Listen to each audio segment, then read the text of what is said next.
All right, so welcome back for part two in our workforce wellness series here to kick off 2024 with Dr. Peggy Steinbruner.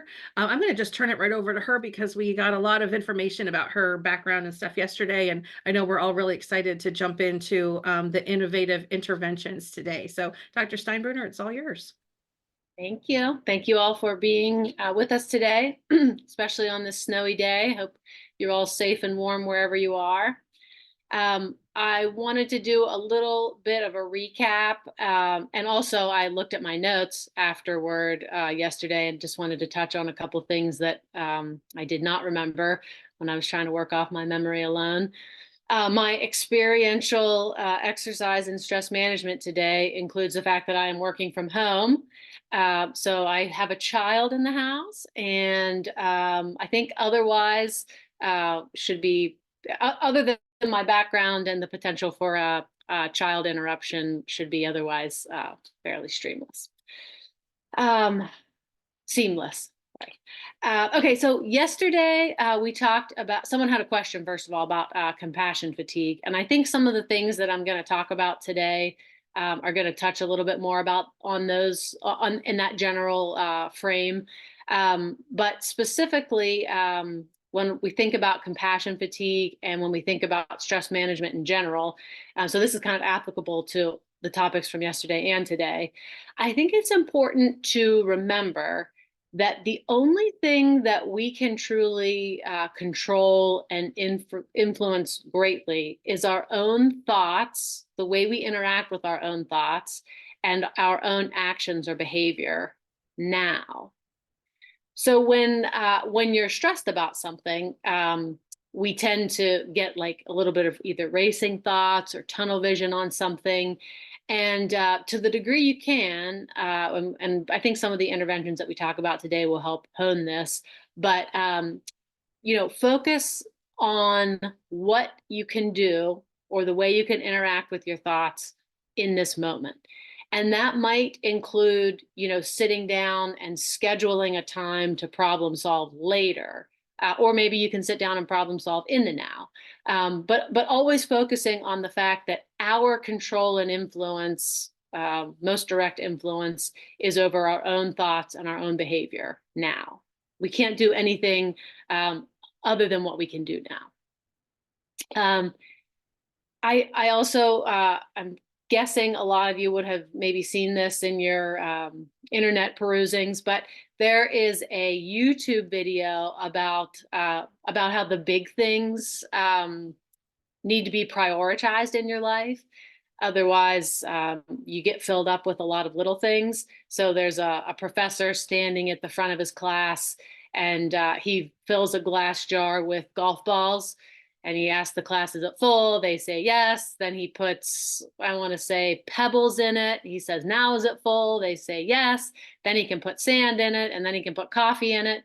The moral of that presentation is that if you started with the little things, the sand or the coffee, you couldn't fit the golf balls in. So you can't get the little things will take up your time and take up your life and take up your mental and emotional space if you let it, if you don't prioritize the big things. So start with the big things. And I recommend doing that via scheduling, and we'll talk a little bit more about some habit optimization. So schedule things, start with the big things, and work the little things around the things that are most important to you. Some other things from yesterday that I missed. So we talked about the basic building blocks of wellness, presented in no particular order: exercise, nutrition, sleep, and relationships. And so some things that I missed from yesterday, and a reminder of the impact of stress that we're all experiencing on some level. The idea that we're all kind of getting traumas and micro traumas through direct experience through COVID, the things that we see and hear on the news, on social media, on other platforms. Our brains process potential threats from an evolutionary standpoint, we're designed to attend to threats first and to process them, even if we're not consciously aware of it. So, they talk about doom scrolling with social media. Do attend to the things that you are attending to. What am I paying attention to? Where am I letting my five senses be? So whether it's seeing negative news or unpleasant social media posts, or what you're taking in through your ears. Pay attention to what you're taking in, because just like food that we eat has to be processed by our digestive system, all of the mental and emotional information we take in through our senses has to be processed too. And if you're not processing it during the day, a lot of times it comes out when you're trying to fall asleep or in your sleep, because you don't have a lot of control over what happens in your very active brain at night.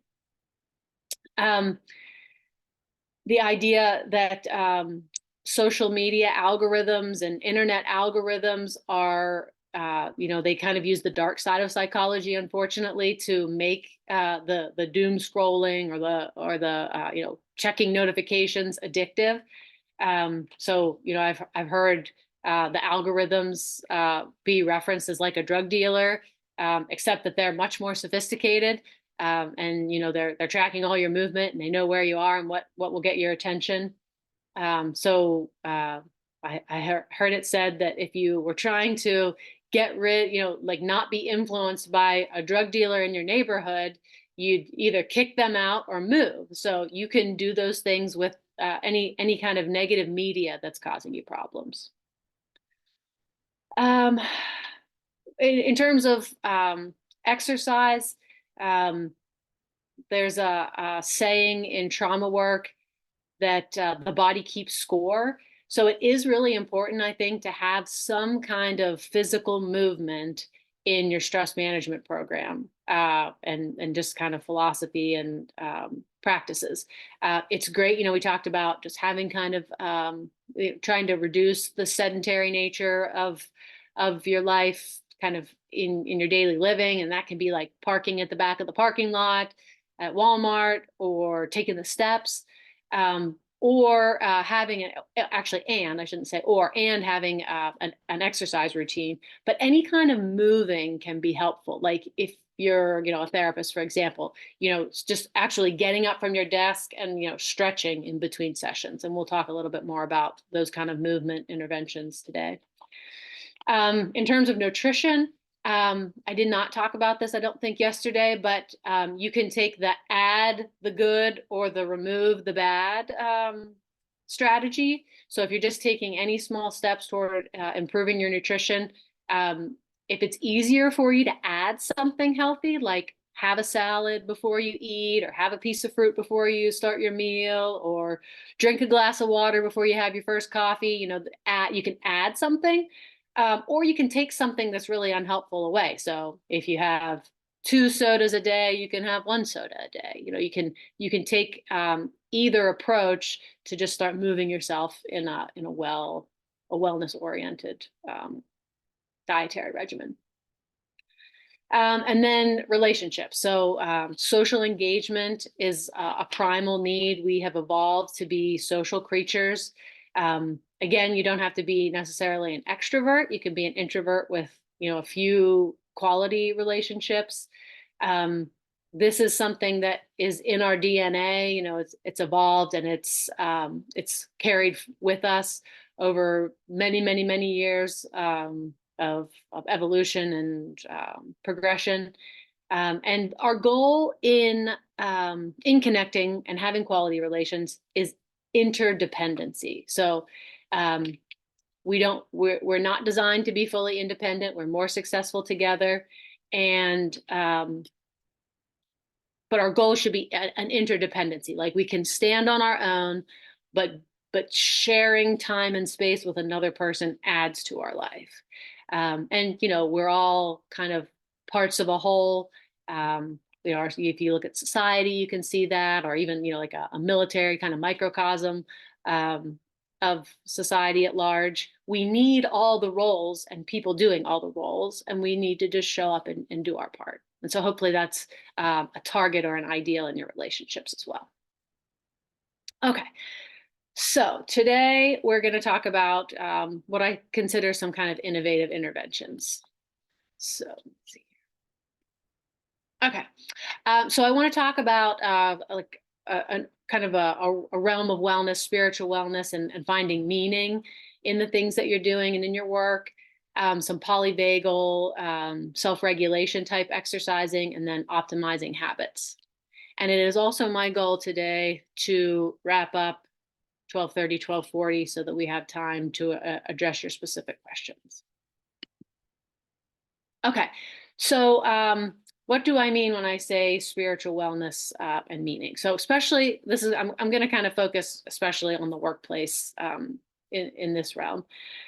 So it used to be that people would, enter a job, they worked that job all their lives, however long their working lives are, 35, 40 years, and then they would retire with something like a pension. So we kept people motivated by kind of dangling that retirement carrot.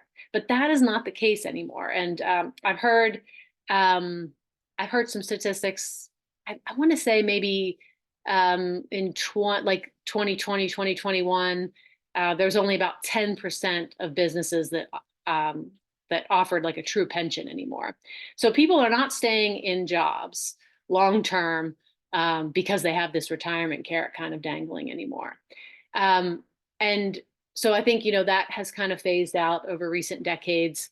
And with the younger generations, I think, a combination of things like, not having pensions and, people wanting more flexibility in either changing positions or, promoting within.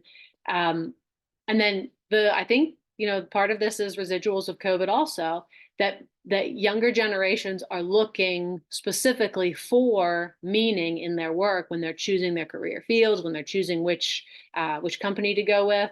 And with remote work, people have a lot more choice. So I can tell you from experience, being, we do a lot of telehealth at HBH, and when I'm recruiting people, I'm not only competing with the local market in Bedford County, but I'm competing with a much larger market because people can do telehealth with, a lot of other agencies. So we're not as geographically limited. And that means we have to be a little bit more dynamic with our recruitment strategies, with our corporate culture or our workplace culture. And meaning, I want to present to you, is a really important strategy to take. So I included a chart here, countries that are looking or that they see their work as meaningful. And you can see the US is pretty far down on that list. So that is something that you can use potentially to your advantage. Because as a whole in the US, we're not rated as our workplaces being correlated with meaning. If you're doing that in your workplace, you might stand out against some of your competitors that you're, trying to recruit with. So fostering meaning, what does that mean? So we can think big picture, so kind of your why. People talk sometimes about passion. I think that term is maybe kind of falling out of style. So I do want to focus on meaning, as in the things you do day to day mean something to yourself and to the people around you. There's a really interesting TED Talk that I think you can get on YouTube. It's fairly short if you're interested. It's called Unfollow Your Passion. And it's kind of the idea that if you feel that if you are feeling like, or someone's telling you need to be driven by this grand passion, that, sometimes that holds people back. They're not engaging in their daily lives like they might want to otherwise, because they're waiting for some big like aha moment or aha passion to help them, make it through their days or develop or start into a career path. So what I would like to suggest is that you find your meaning in the things that you're doing already versus feeling like you have to have this grand kind of passion directing your life. And I think that that is possible if we really kind of slow down and attend to the things that we're doing day to day. So, I can tell you that sometimes being a parent, the little things of, sitting down and doing homework or cooking a meal, that can be very daunting on top of all the other things that you're doing. But if you can, first of all, stop and do one thing at a time, which sometimes takes some effort, and then appreciate the impact that action has, those little moments, you can, I think that you will be able to attend to the fact that these kind of seemingly benign, kind of maybe not grandly important moments are kind of investing in either yourself, your peers, your children, and just appreciating that what you're doing moment to moment does have meaning, and sometimes it just takes a little bit of redirection of attention. What can you do as so if you're if you're an employee, what can, like, if you can look around you and look for problems to be solved, that can increase your engagement and meaning. Sometimes we have we play a part in a grander scheme, and sometimes we lose sight of the end product, depending on where you're at in that assembly line of production. And I mean that generally, not just if you're working in a factory, but if you're in a behavioral health clinic. Every person plays a role in kind of the end product of people being more well.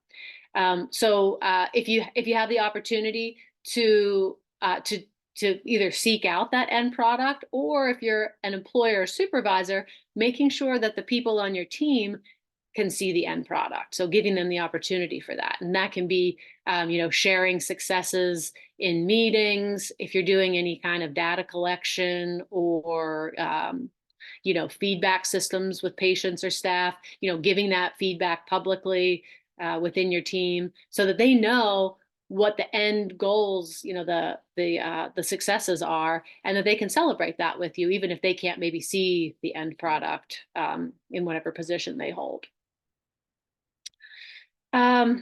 So I recommend that you value yourself and you value others. We talked about that a little bit yesterday, I think, when I mentioned boundaries. So there was a book I was reading. I can't remember the title of it right now, but it said, if you don't value yourself, you won't value your time, and vice versa. So, and if we don't value ourselves, sometimes it's harder for other people to value us because we're letting them kind of infringe on our boundaries. So I recommend you, again, kind of redirecting your attention, redirecting your thoughts, and then hopefully your actions will follow. Make sure that you value yourself and you value your time enough to do some time blocking, to say no when you need to, and then give credit to the people around you. So I think that's especially important if you're in a supervision role. A lot of times the folks working under you hear from you when there's something wrong, but do they hear from you when there's something right? Make sure you take the time to do that. It's important that people see a model of being valued, and when you value yourself, you set that model for the people beside you, above you, below you. Let's see. So allowing input and ownership of the people on your team. This is kind of specifically for people who are in a supervisory role, but if you are an employee, you can advocate for yourself also. So finding ways that your team can have input into how they do their job, what resources they have available to them. I read, I can't remember again where, but to ask your team for a bug list. So the things that bother them about their position, Are there systems that you can change or put in place for those things? Is there support that you can offer them? Is there education or training you can offer them? So professional development, I think, is an avenue to address compassion fatigue. I think it's an element to address burnout in various workplaces. When you give people more tools or different tools, you kind of, and this takes me to my next point, you empower them so that they feel more confident in situations. And certainly in the behavioral health arena, um, and medical field in general, and technology, there are new things coming out all the time. So if you hire people and expect them to come with all the skills that they're going to need for the rest of their career, that's, one, kind of misguided, and two, it may leave them feeling like they don't have the skills necessary as things develop and evolve. So if you can get your folks into some, at least ask them, is there training you need? Is there a system you need for some of these things that are on your bug list? Ask them to come with solutions too. So a good officer in the military, so says the military, only comes with a problem if they have solutions. So, ask your team, if they have any suggestions for brainstorming, brainstorming solutions, systems, etc. I think another important part of empowerment is allowing flexibility where possible. So for example, today is a great example. If your staff can't make it in because of weather, minimize the stress of them having to figure out how to drive to work if they can work at home, if that's possible. Some positions obviously can't do that, but maybe you could give them a flexible report time. And then we always, day to day, moment to moment, we empower ourselves by, again, I think this is a value piece, allowing ourselves to focus on one thing at a time. Especially if you're a supervisor, or you have a team of people that you're responsible for, or a business that you're responsible for, things can come at you very quickly in quick succession and feel really overwhelming. But I encourage you, empower yourself, value yourself, and take one thing at a time, because there's research that's saying there's no real thing as multitasking, that we're really doing micro shifts in attention, going back and forth between tasks, and that is very cognitively draining and emotionally draining, depending on what you're switching back and forth, and if you feel like you have enough time and resources to address everything. So it's worth it to give yourself time and space, focus on one thing at a time. And then align your work or your daily activity with your identity. So if you think about your identity, and hopefully you can think about that in a way deeper than I'm an employee, I'm a psychologist, I'm a mother. But who are you? What characteristics do you want people to talk about when you're not around or when you're gone? And then live your life that way. It takes time, it takes effort, it takes some attention to it, but you can do any activity in accordance with your identity and values. I think most of the time people don't take the time to stop and really think about, what are the characteristics or traits that I want to demonstrate in my day-to-day activity. And it doesn't matter if you're, a psychologist, a business owner, if you're shoveling snow. You can do any activity in accordance with your identity and your values, if you stop to think about it and then value yourself, empower yourself to give the cognitive resources to focusing on that one thing at a time. Okay. This next section is introducing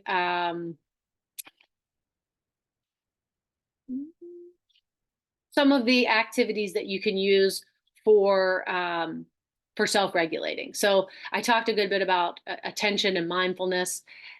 We have evolved to take a negativity bias. So it was better for us historically to expect a saber-toothed tiger when we walked out of the cave and there not be a saber-toothed tiger than to not expect it and there be one. So our brains have evolved to attend to negativity. So we have a responsibility and a need to redirect our attention in helpful ways. Mindfulness is kind of an overarching principle. The elements of mindfulness are being present. So, have our brains be where our feet are, attending to the present, and in a non-judgmental way. So some of this applies to, doing one task at a time. So be present and narrow your attention to what's most important right now. Don't fall into the trap of only attending to things when there's something negative to attend to. And then be present, enjoy and savor what you can in the present. Right now is all we have. We, as human beings, we have another bias that tells us that the way things are now is the way they'll always be, for better and for worse. And nothing could be further from the truth. Change is an ever-present part of our lives, and so savor what you can about now.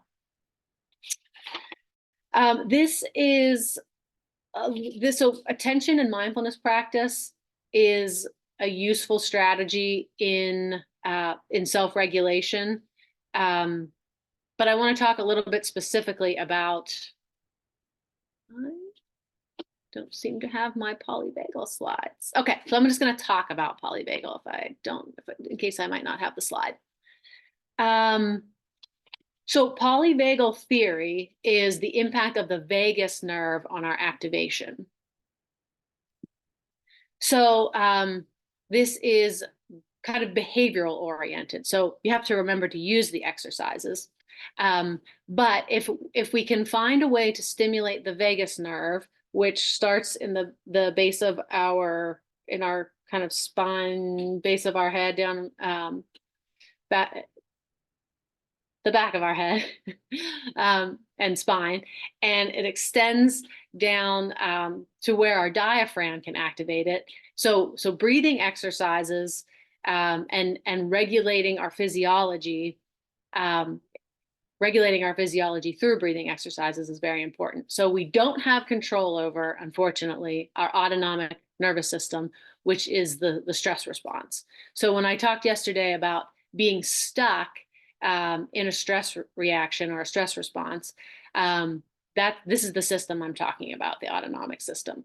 And we need to find ways to regulate ourselves. I've talked a little bit about some cognitive strategies today, but finding some physiological regulation is also important. So deep breathing exercises, or breathing exercises in general, is our best key to the autonomic nervous system.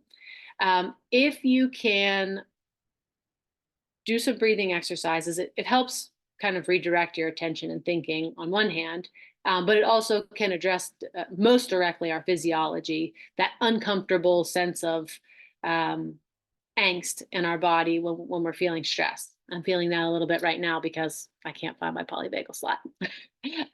So when we take deep breaths, and what I mean by deep breaths is two things are most important: slowing your breath overall and breathing out longer than you breathe in. A couple of things happen when we do that.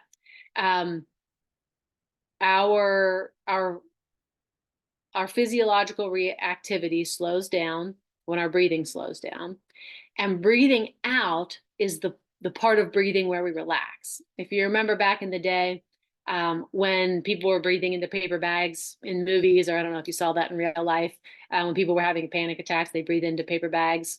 Part of that is because they don't want to, you want to minimize the intake of the kind of the oxygen intake, which is the part that activates you. So if you're breathing, you can, I don't recommend doing it now, but you can actually kind of simulate that anxiety kind of panic response if you keep breathing in quickly and more than you're breathing out. So the breathing out is where we relax. And that is probably the most basic polyvagal exercise is to stimulate the vagus nerve through breathing, both the motion of your mouth, so help stimulate that nerve for relaxation. It helps you to slow your breath. So typically we recommend breathing in through your nose and out through your mouth. And when you make the motion, it slows your out breath. Also, when you breathe through your diaphragm, so when you breathe in, ideally your chest wouldn't rise, but your diaphragm would expand. And the expansion of your diaphragm also stimulates the vagus nerve. So you get the attention to your breath, narrowing your attention to one thing. You get the physiological relaxation through breathing, and you get the vagus nerve stimulation. I'm going to refer to my notes because I can't find my slide. Some other behavioral strategies. So gratitude, that can be in behavior and in thought. I do recommend doing it outwardly, and that is either writing it or talking with someone. And this is something you can do with your teams at work. You can do with your families, your children, your partners, your friends. And it's identifying 3 things that you're grateful for and how you can increase them. So keep them going, or, what you did to make those things happen. And sometimes it's just attention, because we have things that we're grateful for that, that kind of pass by us day to day. So just taking the time to pause and experience gratitude. There's the behavioral, the relational building that can come from that with working, doing that with someone. And then writing it has the benefit of you keep a list of topics that you can look back to when you're really, if you happen to get really stuck in that negativity bias, you have that list of things to go back to, and then, add to it every day.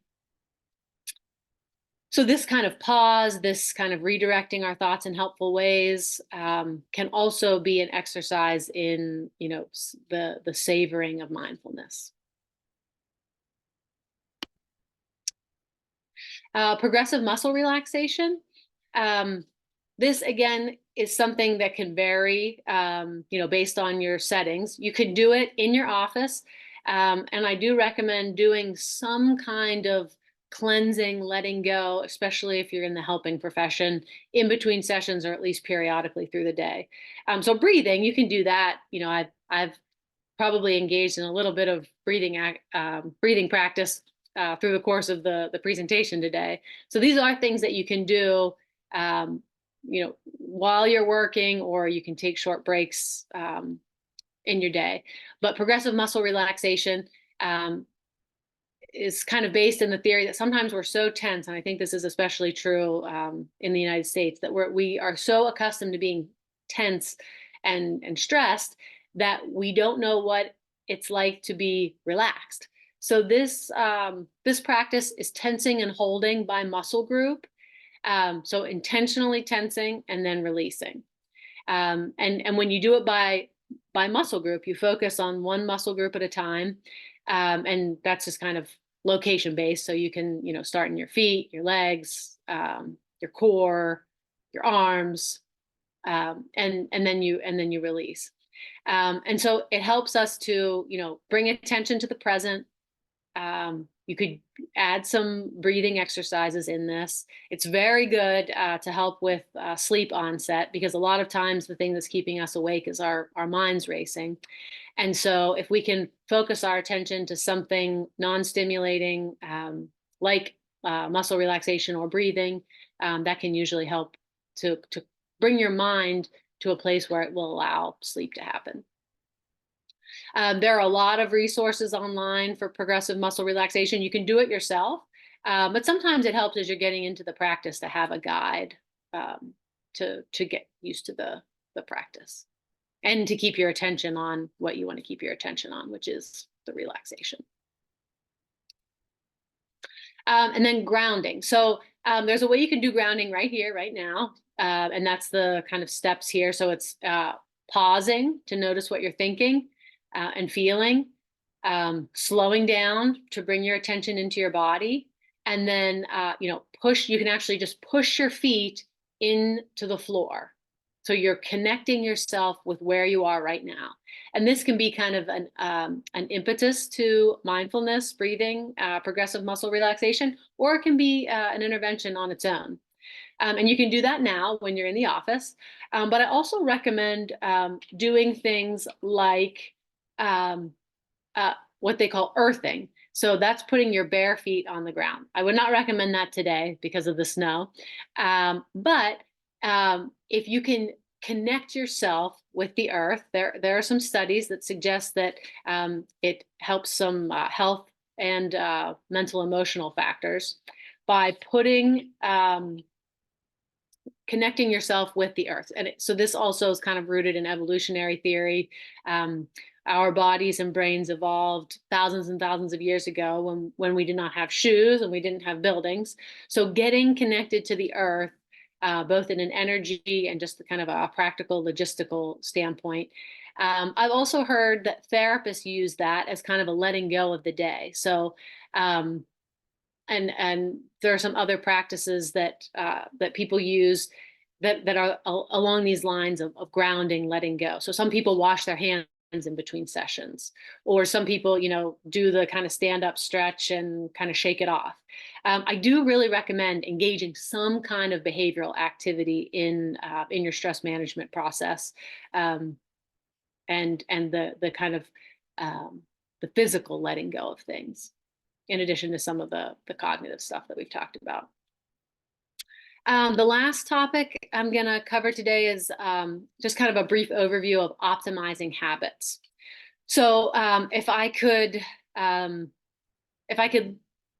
focus on a couple points, because I'm kind of running out of the time that I wanted to focus on today, I would say any step, even a small step in a positive direction, is more important than where you are now and your end state goal. If you do the same positive things, moving in a positive direction over time, you will find benefit. And so there's a book called Atomic Habits, which I reference here, and this picture is from that book. And I really like this principle, one, of taking a positive step, doing something positive every day to move you towards your goals, but really to focus on the steps as a success versus waiting for some end state goal. And he points out something that I think is really useful here. So you can see the what you think should happen. So the linear curve, like I'm going to put this effort forth and I'm going to experience the benefit. So results on the y-axis and time or effort on the x-axis. We think that's what's going to happen, but more realistically, we have to put some time and effort in before we start noticing the benefit. And so he calls this the valley of disappointment. So the time when you expect you're going to see some results, but you don't. And then that's when most people give up. So this time period now, the time period where people are setting New Year's resolutions or goals, they're very quick to fall out of that, as you may have noticed or know that the literature shows. So very importantly, take a small step in a positive direction. And then this is not mine, but I don't know the source of it. I say often, din, do it now, do it now. So one, now is all we have. Two, doing it now ensures that you do it. So even if the thing that you can do now is scheduling a time later to time block, to create a schedule of the things that are important first, do something now to set yourself on this path of either implementing some small steps in the right direction or optimizing your habits. I've talked a little bit about the nature of unhelpful thoughts and words, so I'm just going to kind of briefly mention negative talk is not going to help you.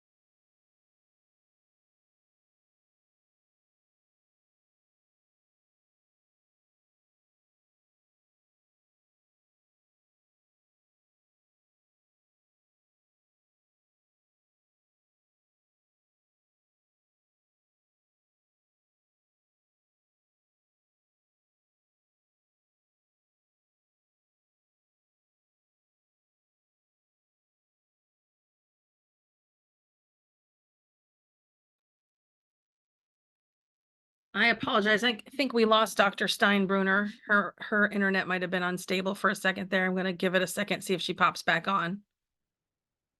Sorry about that.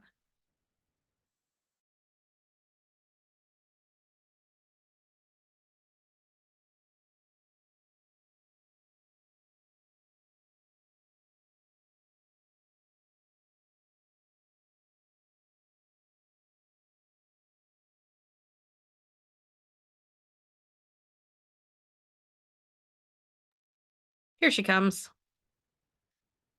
You're muted right now, Dr. Steinbruner. You're muted. Hello, sorry about that. We lost power and my Wi-Fi shut off. Where was I when I cut off, Kelly?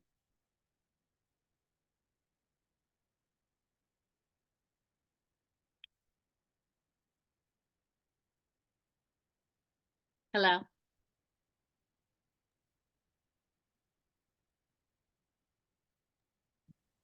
You were talking Ke- about gratitude and writing things down, and I apologize. I was working on technology when I lost you, thinking it was here too. So That's okay.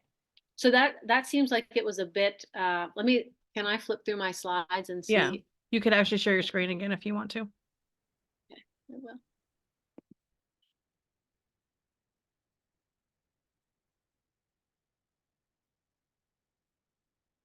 And Oh yeah, maybe if, din din, do it now. You were at din din, do it now. And negative thoughts oh, not okay. being helpful, self-negative thoughts. Yep. Okay. All right. Thank you. Sorry about that. And can you all still see and hear me okay? I'm connected to my cell phone now in case the power goes out again.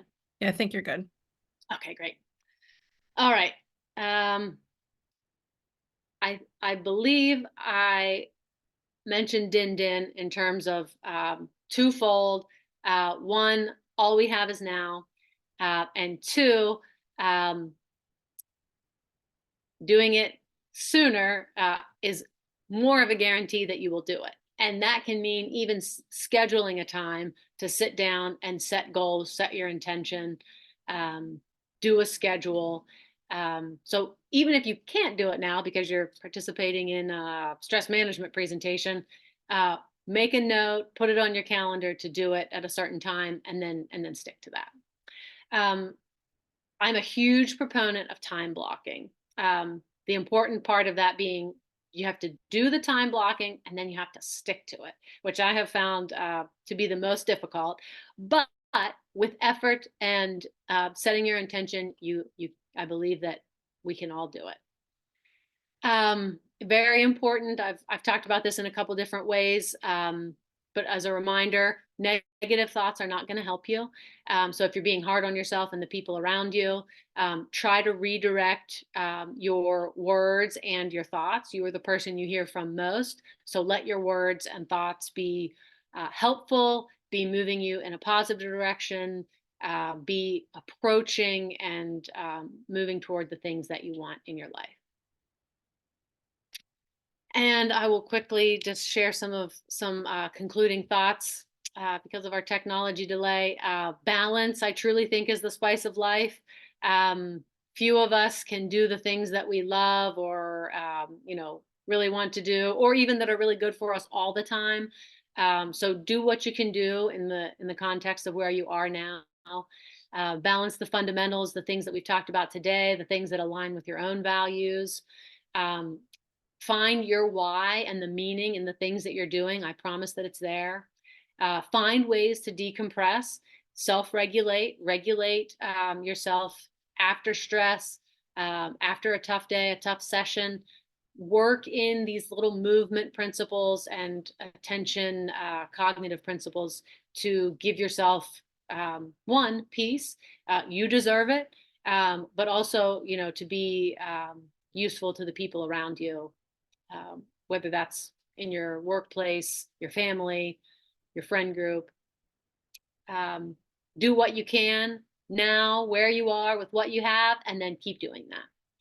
And I think that a standpoint of love and compassion, of course, for yourself and also for others, is a great place to be and a great place to approach stress day to day, post-COVID stressors, workload stressors, keeping yourself centered in those principles will take you far. And I will close there and stop for questions or discussion. So you're welcome to turn on your microphone, your cameras, if you'd like to ask a question, or if you'd like to put a question in the chat, I will pass it on to Dr. Steinbruner. There is a question in the chat. I have a real hard time with time blocking. What are some tips? Tips for time Okay. block. Okay, I would welcome you to jump in if I'm not addressing your specific concern with time blocking. I struggled with it too. One is I want to really encourage you that it is life changing. I hope that you can find the motivation to sit down and do it. It's extremely important and it really can work, but it is very difficult. So what I had to do, my schedule was scheduled out. So what time am I even going to block? I went to the end of all the things, and it ended up being a couple months out when I started it. But I started the time blocking then, wherever I could fit it in my calendar, and it did take some time out. So put it on. Put the first of all time block at least, if it's 5 minutes to start the process, put it somewhere in your day. And I recommend doing it today. Block the time that you have. You're not going to have as much time as you want. That's kind of a law of life, right? We all have the same 24 hours and they're never enough. So block whatever time you have on the things that are most important. You might need to start with a priority list. I've got this hour 2 months from now, whatever it is, and start with the things that are most important, but keep putting it on where you can and then stick to it. So when I sit down, I have, for my work day, I've got things that are on my schedule to do, and I don't do anything else unless something's on fire, literally. Sometimes figuratively. Unless it's an emergency, don't let yourself be pulled from it. Sometimes that means you have to turn your email off. You have to silence your phones. You have to put a do not disturb sign on your door, but stick to the time block unless there's an emergency. And if there's anything that you're struggling with about time blocking that I didn't address, please chime in here and let me know. But I would say right now, while you're sitting here, get your calendar out and block off a time to start this, because it is life-changing. Great. We have another comment in the chat, which is thanks for everything you've shared. I really like the reminder that the person you talk to the most is yourself. So we're not crazy if we talk to ourselves all day, right? Not at all. I actually encourage it. Just as long as it's to positive yourself. stuff. Right. Be kind to yourself. Yeah. Any other questions?